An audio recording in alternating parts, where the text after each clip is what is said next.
borba za prvaka Hrvatske i Josip Semren sa izbacivanjem narukvice uzeo je ovo zlato. Jedan pljesak za Semrena, pljesak za Paladu i za Josipa Opačka.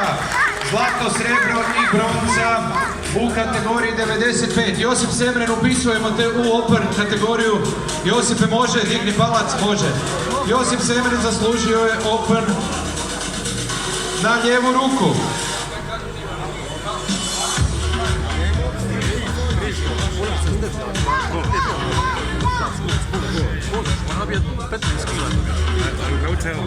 I još samo jedan meč ostao je, to je stol broj 3.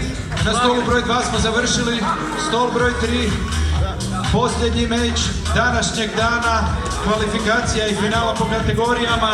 Najteža kategorija, treće mjesto Mateo Stapić, a finale je Andrija Šimić, pobjednik B skupine, i Josip Poleš bez poraza. Ispratit ćemo zadnji meč ko će uzeti zlato i straight meč.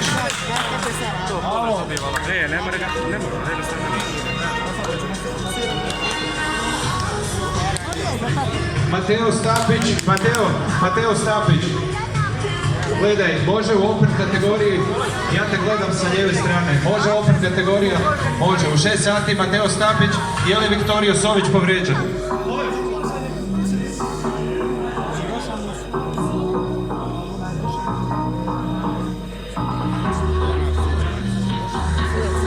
Ajmo, Poleš!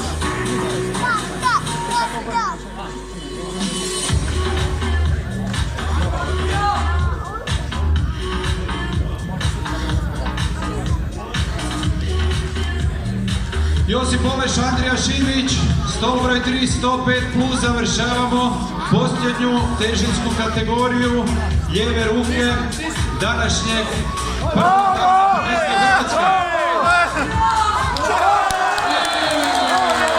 Pobjeda Josipa Poleša. Veliki povratak Josipa Poleša u kategoriji 105 plus. Kvalifikacija u Open kategoriju. Andrija Šimić može Open također. Idemo, Andrija Šimić i Josip Poleš, idemo u Open kategoriju. Molim vas, dodjela medalja u 105 plus. Treće mjesto Mateo Stapić. Drugo mjesto Andrija Šimić. Prvo mjesto Josip Poleš. Dodjela medalja od